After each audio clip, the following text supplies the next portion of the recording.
The planet Cyrelia was a world of beauty, power, and pride. Its royal family ruled with grace and strength for generations. But inside the tallest tower of the shining palace, someone sat alone. Princess Leora. She was the only child of the Empress. Her silver skin glowed like moonlight and her eyes were deep purple like royal gems, but her body was not perfect by alien standards. One leg was twisted from birth. One wing had never opened. And so many called her the broken flower of the palace. Leora rarely left her glass tower. She watched the sky through crystal windows. The stars were her only friends. She learned every constellation, every planet, every story behind the stars. But deep inside, she longed for something more. Someone to see her, not her wounds, but her. One day, a royal decree was announced. The princess had reached the age of mating. All noble males were invited to court her. The empress hoped that someone would accept her daughter, not out of pity, but love. But things didn't go as hoped. The first suitor came from the fire peaks. He looked once at Leora's twisted leg, made a polite bow, and left in silence. The second came from the ocean tribes. He refused to even look up at her face. The third laughed. Word spread across the empire. The princess is crippled. No one will mate with her. She will be alone forever. Leora heard the whispers. She saw the disgust in their eyes. Her hope slowly faded. Every night she watched the stars longer, silently crying when no one could hear, until the day a strange ship arrived. It wasn't like the other suitors' fancy crafts. It was small, simple, made of steel, not gold. The guards were confused. A human, they whispered. Why would he come? Humans were rare on Cyrelia. They were not royalty. They had no wings, no shining skin, no noble blood. Most aliens saw them as odd, wild, or weak. So when a human man stepped out of the ship, many nobles laughed. His name was Jack. He wore plain clothes and carried no sword or gifts.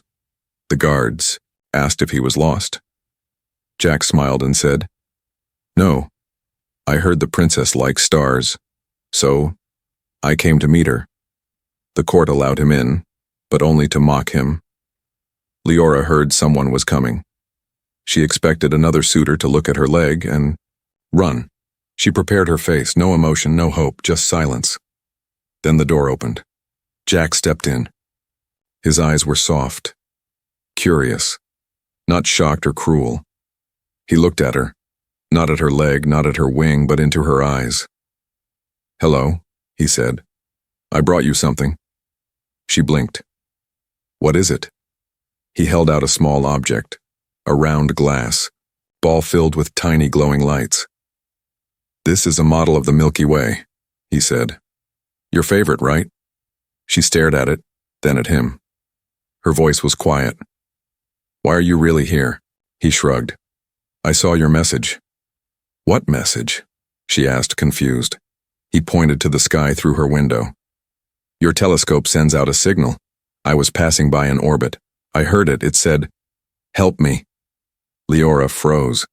She had no idea her machine sent signals. She had built it herself, just for fun, just to study the stars. "You came just for that?" she whispered. Jack smiled. "It was the loneliest signal I ever heard. I couldn't ignore it." For the first time in years, the princess laughed. That evening, she and Jack talked for hours. About stars, about Earth, about life beyond the palace. He didn't treat her like something broken. He treated her like a person, like a friend. Outside, the nobles watched in shock. Why is he still with her? He's just pretending. The Empress will never allow this. But Leora didn't care. For once someone saw her, not her twisted leg, not her broken wing, just her. As Jack left that night, he turned and said, "I'd like to come back tomorrow, if you'll have me," she smiled. "I'd like that." And so something small began to bloom in the glass tower, a light that had long been forgotten. But the court was not happy. The whispers returned. The Empress heard everything. And soon, the kindness of a single human would shake the throne of Zeralia. Word spread quickly across Zeralia. The human had returned to the palace. The nobles were restless. Some called it shameful.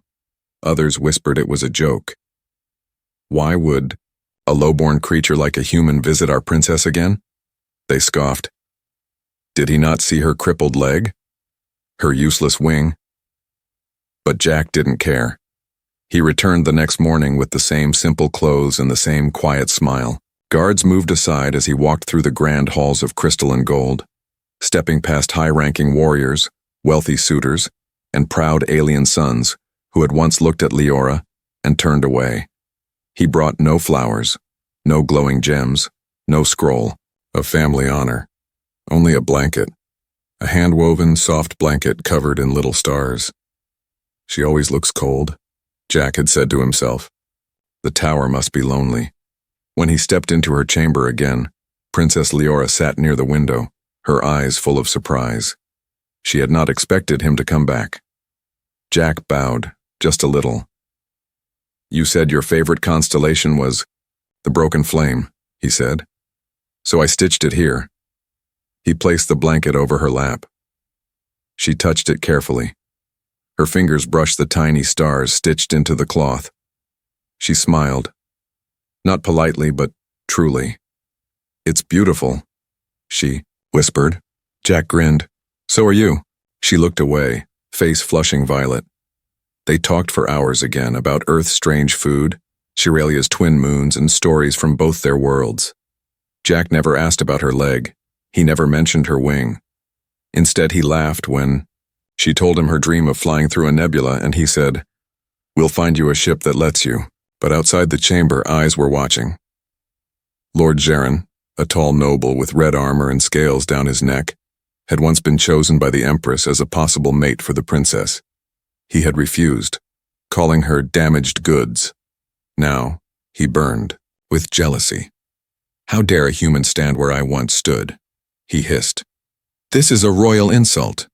He stormed into the Queen's chamber. Your Majesty, he declared, if you allow this creature to keep visiting, your bloodline will be tainted. The Empress said nothing at first. She looked out over her kingdom, then she whispered, He makes her smile. Geron's face twisted. He is not one of us. The Empress nodded slowly. And none of you wanted her. That evening, when Jack was leaving, he noticed something different. The hallway was empty. Too empty.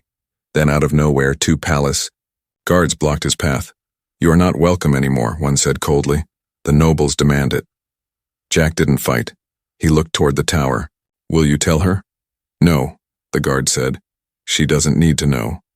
But Leora did know. She waited the next morning. And Jack never came.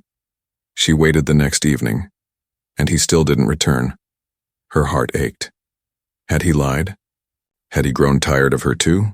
She didn't eat. She didn't sleep. She stared at the stars with hollow eyes.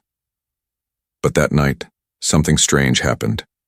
A small blinking light appeared on her balcony. A signal. She rushed to the window and saw it, a hand-drawn sign made of glowing paint hung from the garden wall below.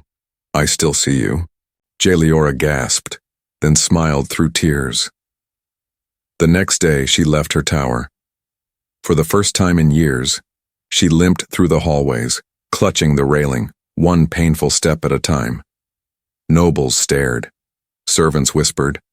But she kept moving, and, at the end of the garden path, Jack stood waiting. The guards had tried to block him again, but he had found another way in. You came back, she breathed. I never left, he said. They tried to stop me.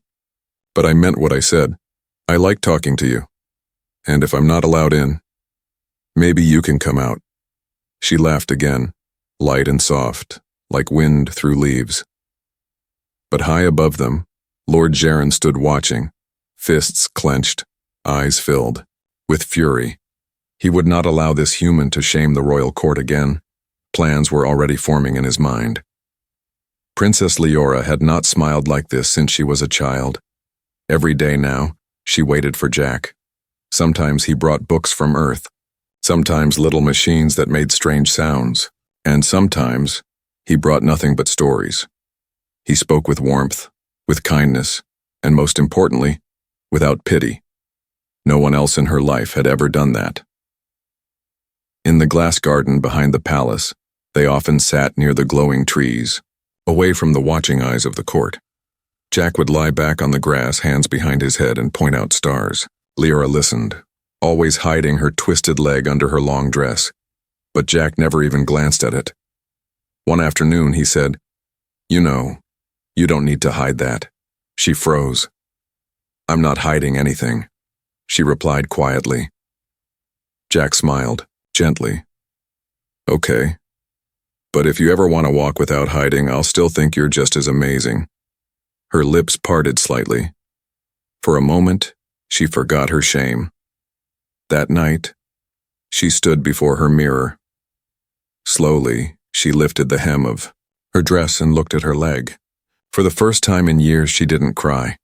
In another corner of the palace, Lord Jaren met with nobles. "This human has changed her," one grumbled. "She walks again. She even laughs," said another. "She might choose him." Jaren slammed his cup. "Unacceptable. If she picks him, the Empress may allow it. She's desperate for her daughter's happiness." A new plan was formed. The next morning, Jack arrived at the garden and found it empty. No sign of Leora, no note, no message. Worried, he asked a servant. The servant's eyes shifted nervously. "She's in the healing chamber. She fell." Jack ran. When he entered the healing chamber, he found Leora on a bed of silver leaves. A healer stood nearby, and the Empress herself sat in silence. Jack rushed to Leora's side. "What happened?" "I tripped on the stairs," she whispered, her voice faint. "I just wanted to surprise you. I was trying to walk farther." He took her, and the Empress finally spoke. "She's improving. Because of you. But the court grows angry. They say a human must never sit beside a royal throne." "I don't care about thrones," Jack said. "I only care about her." The Empress studied him. "Would you face danger for her?" Jack didn't blink. "Yes." Later that evening, while Leora rested, the Empress walked alone to the ancient garden. Jack followed. She spoke without turning. "There is a tradition, forgotten by many. The Cori trial, a test of devotion. A suitor must face it, if they are not noble." Jack raised an eyebrow. "Why me?" "Because," she said, "if you succeed, no one in the court can stop the princess from choosing you." He nodded. "Then I'll take it." The next day, Leora found Jack again in the garden. "You didn't have to come," she whispered. "They hate you." "They hated me before I met you," he said with a grin. She looked at him for a long moment. Then she asked something she had never dared before. "Why me?" Jack's answer came instantly. "Because when I first saw you, I didn't see a broken princess. I saw a girl who watched the stars, even when her world gave her nothing. That's strength. That's beauty." Leora felt her eyes sting. She smiled, then laughed, soft and bright and free. It was a sound that floated across the garden. Even the guards paused to listen. But high in the tower, Jaren saw everything, and he clenched his teeth. "She smiles for him now." He turned to his allies. "Then we'll make sure that smile doesn't last." The next sunrise over Cyrelia was cold and strange. The golden light did not warm the palace. Whispers filled the halls instead. Dark, sharp whispers. The nobles had made their move. When Jack arrived at the garden gate that morning, the guards didn't let him in. "By order of the High Council," one said stiffly, "you are no longer permitted on palace grounds." Jack raised his brow. "Why?" "No reason required," the guard replied. "You are not of noble blood. You are not Cyrilian. Leave, human." Jack didn't argue. He simply turned, but not toward his ship. He turned toward the city. Princess. Leora waited all morning. No Jack. She waited all afternoon. Still no sign. Her heart sank. She limped down the corridor, holding the cold wall, dragging her leg. She stopped a servant. Where is he? The servant's eyes dropped. He was removed, Princess. By the council. Leora's chest tightened. What? They said humans don't belong at your side. She didn't wait. Not for her mother, not for the nobles, not for her pain. She grabbed a cloak and hobbled through the back halls, places she hadn't walked in years. Her wing brushed the walls. Her foot stumbled more than once. But she didn't stop. She was going to find him. Meanwhile, Jack stood, in the center of the alien marketplace. Curious eyes watched him. Alien vendors paused. Shoppers whispered. Children stared. Humans were rare here, and never alone. But Jack didn't notice them. He was busy scanning the sky. He was thinking of her. Suddenly, a small voice called out, "You're the human who made the princess laugh, aren't you?" Jack turned. A little alien girl with blue feathers smiled up at him. "She laughed so loud that day, my father says you must be magical." Jack chuckled. "I'm not magical." "Yes, you are," the girl said. "You made her come out of her tower." She handed him a flower, silver and glowing. Jack accepted it silently. Back at the palace, Leora burst into the royal court. Gasps filled the room. She had never entered during a formal session, not since childhood. The Empress rose, in shock. "Leora, what are you doing?" "Where is he?" she asked, voice trembling but clear. Lord Jaren stepped forward. "You mean the human?" "You had no right," she hissed. "You sent him away without my voice." "We protected you," Jaren replied coolly. "From disgrace." Leora faced her mother. "Is that what you think?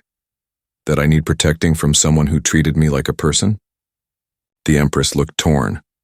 The court murmured. Jaren smirked. "He was nothing, Princess." A deep voice rang from the door. "I may be nothing," Jack said, walking in, "but I never lied to her." Gasps echoed again. He stood tall, a small, glowing flower in his hand. "I left when ordered," Jack said to the guards. "But the child who gave me this said something true. She laughed for the first time because of me. So maybe that means something." The Empress stared at him.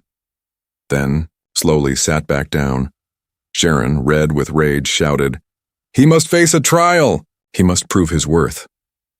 Jack looked directly at him. "Name it."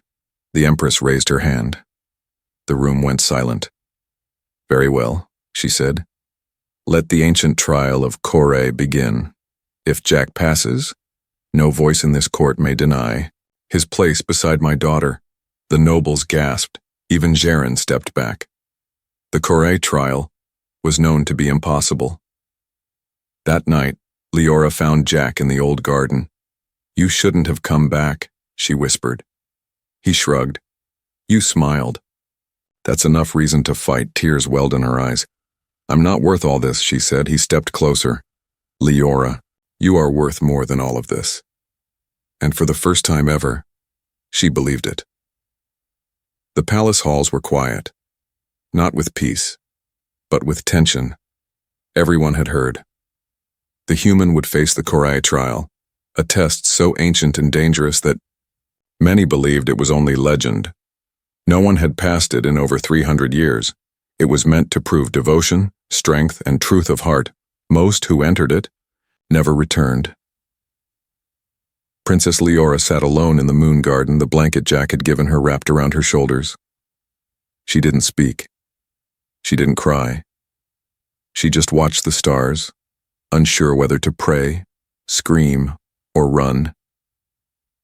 Then she heard footsteps behind her. It was her mother, the Empress, tall, silver-skinned, powerful. But tonight she looked tired, not like a ruler, but like a mother. She sat beside Leora in silence. After a long pause, she said softly, "You remind me of your father." Leora blinked. I don't remember him. I know, the Empress said quietly, because he was taken from us when you were still in my arms. Leora turned. Taken? The Empress nodded, her voice trembling slightly. There was an attack on our ship. They were after me. But you were hurt instead. A poison damaged your bones. Your wing was crushed. The court told me to hide it, said no one would accept a crippled heir. Leora's hands shook. They blamed me for what was done to me. The Empress looked away. I let them. I was weak. I thought hiding your pain would protect you. You locked me in a tower, Leora whispered.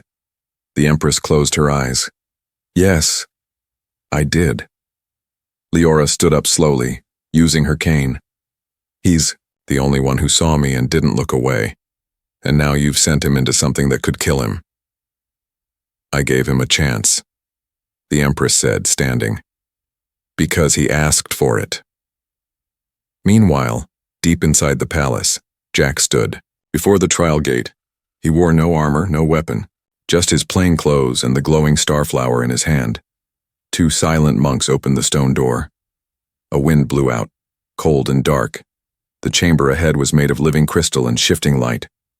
The trial chamber read your thoughts, your fears, your memories, and turned them against you. You may not survive, the guard warned. Jack gave a short nod. I came this far for her. I'll go farther. And he stepped into the dark. Inside the chamber there were no walls, no ceiling, no floor, only visions. He saw Leora, crying and alone, reaching for him. And just as he ran to her, the vision changed. Now she was with Lord Jaren, laughing. She chose me, Jaren sneered. You were never enough. Jack clenched his fists. That's not real. The vision twisted again. Now Leora was standing before him, her eyes cold. You don't belong here, human. You're weak. You're nothing. His hands trembled. But he looked at her and smiled. You're not real, he whispered, because she would never say that. And the illusions shattered like glass. The same time, Leora paced her room, breath tight. Her hands glowed faintly with nervous energy, something her tutors once said only happens when Cerealians feel the strongest emotions. Love. Or fear. Suddenly a scroll arrived. She opened it. He has passed the first trial, it read. Her knees gave way. She sank to the floor, clutching the message to her chest. Inside the chamber, Jack reached the final gate. A whisper spoke inside his head. Speak your truth, or be lost forever. He took a breath. I don't want a crown, I don't want glory, I just want her to never feel alone again. If that makes me worthy, then I am. The chamber pulsed once, then opened. Light filled the space, and Jack walked out. Alive. Later, that evening, the Empress stood before the court. The human has passed, she declared. He faced the truth of his soul and did not run. Let it be known by ancient law, he may now stand as suitor to the royal line. Jaren rose in fury. This is madness. But the Empress met his eyes. No, this is justice. For my daughter. That night, Leora found Jack sitting alone in the garden. He was covered in sweat, breathing slow. She said nothing. She just sat beside him and whispered, You came back. He looked at her. Always. She smiled. And this time it wasn't weak or shy, it was bright. The palace was quiet before dawn, but it wasn't a peaceful quiet. It was the kind that came before a storm. In the heart of the sacred arena, torches were lit. Royal banners hung from crystal towers. The floor, made of ancient blue stone, was said to test more than strength. It revealed the truth of any who stood on it. Today, the final mating trial would begin, and a human would take part, for the first time in the history of Zerelia. Jack stood in the middle of the stone circle. He was alone. No guards, no weapons. Only a thin ceremonial robe over his shoulders and the memory of Leora's smile in his mind. The Empress stood above on the royal balcony, her voice echoing across the arena. By law and tradition, the final trial is not one of battle, but of bond. The suitor must pass through the ritual of echoes with the princess. Gasps swept the crowd. Leora looked up from her seat beside her mother. Me? The Empress nodded. This trial requires two hearts. You must walk it together. Below, a wide door opened. A narrow, glowing bridge extended across a dark chasm. It floated above nothingness. Only stars could be seen beneath. At the end of the bridge, a crystal gate. The test had begun. Jack turned and looked up. Then Leora rose. Everyone stared. They had never seen the princess stand alone before. But she did. Step by step she walked toward Jack, slow, limping but proud. Her wing dragged. Her foot twisted with each step. But her eyes never looked down. When she reached him, she smiled. Let's walk it together. They stepped onto the bridge, and the moment they did, the wind began to speak. Not a normal wind, a living wind, formed of memory. It whispered old fears. Jack heard his father's voice. You'll never be strong enough. He heard a commander yell, You're just a human. They'll always see you as dirt. His breath caught. Beside him, Leora stopped. Her eyes were wide. She heard her childhood tutor. A crippled girl cannot rule.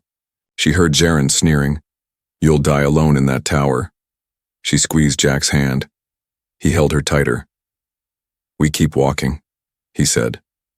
Together, they moved forward. Halfway across the bridge, the whispers became shadows. A form of Jack appeared, cruel, cold, mocking. You'll break her heart, the shadow said. She deserves someone better, someone stronger. A second form appeared, Leora, but hollow-eyed and angry. You'll never leave this place, it told her. No one will ever truly want you, not even him. Leora trembled. Jack looked her in the eye. I do want you, he said. I'm afraid, she admitted. Then lean on me. And she did. She placed her hand on his shoulder. Together, they stepped past their shadows. The bridge pulsed with golden light. Finally, they reached the crystal gate. It stood silent, tall, and shining like a star. Then slowly, it began to glow. A soft hum filled the air. The crowd watching from above leaned in. The gate spoke, not with words, but light. A beam connected Jack and Leora's hearts. If they were truly bound, the gate would open. Silence, 1 second, 2. Then light exploded across the sky. The gate shattered into stardust, forming a path forward. The final trial had been passed. The arena erupted in stunned silence. Then cheers, quiet at first, then louder. Even the nobles who once mocked now sat speechless. On the balcony, the Empress stood, eyes shining with emotion. She has chosen, and he has earned her. Later, in the quiet of the garden, Leora leaned her head on Jack's shoulder. She whispered, All my life, I thought no one would ever walk beside me. Jack smiled gently. Then let me be the first. She turned. To him. He knelt, holding a small silver ring. I don't need a throne. I don't want a crown. But if you'll have me, Leora, will you mate with me? Her eyes filled with tears. Yes, she whispered. Forever. The stars above Girelia shone brighter than ever that night. But none of them could outshine the light in Princess Leora's eyes. She stood in the middle of the garden where it had all begun, no longer hidden behind curtains or trapped in the tall glass tower, no longer ashamed of her leg or her wing or her silence. Across from her stood Jack, the human who saw past her scars, past her title, past her broken parts, and loved her fully. The Empress, nobles, and citizens of Girelia gathered around the edge of the royal garden, unsure of what to expect. Many of them had doubted. Some had mocked. A few had even tried to stop it, but none had succeeded, because something stronger than tradition had taken root. Something even stronger than royal law. Love. Jack stepped forward slowly. He reached into his robe and took out something simple. Ring, not made of gold, not carved from precious crystal, just a smooth metal ring shaped by his own hands aboard his ship. It's not royal, he said gently, but it's real. Leora looked at it, then at him. Her voice trembled. I never dreamed someone would offer me something like this. Jack smiled. I'm not offering you a throne or power or perfection. Just me. He bent to one knee. The entire crowd held its breath. Leora, he said, steady and clear. I know I wasn't born of your world. I know I wasn't raised by kings or dressed in jewels. But I saw your light through that tower window. And it changed everything. Inside me, he took her hand. If you'll let me, will you mate with me? Not as a princess, not as royalty, just as you. A hush. Then, yes. The word left her lips like a song. The garden shimmered with soft alien light as petals fell from glowing trees. Wind moved gently across the garden, lifting her hair. Jack placed the ring on her finger. She didn't cry. Not this time. She smiled, bright and strong, the way only someone who had lived through pain could smile. The Empress stepped forward next. She raised her staff and spoke loud enough for all to hear. Let it be known across every sky, every ocean, and every flame of our land, my daughter Princess Leora has chosen her mate. The nobles bowed. The crowd slowly knelt. Even Lord Jaren did not speak. No one could deny what they had witnessed. A human had walked through trials, through pain, through tradition itself, and changed everything. Later that night, after the crowd had left, Leora and Jack sat on a bench under the stars. She looked down at her hand. You know, they'll write songs about this. Jack smirked. Hope they get my nose right. She laughed and leaned her head on his shoulder. He wrapped an arm around her gently. I never thought I'd find love in another world, he whispered. I never thought I was worthy of it, she replied. They sat in silence for a while. Above them, the stars twinkled like they were watching. I used to think I was born broken, Leora said. But maybe I was just waiting for the one who wouldn't. Look away. Jack smiled, kissed her forehead, and whispered, I'll never look away.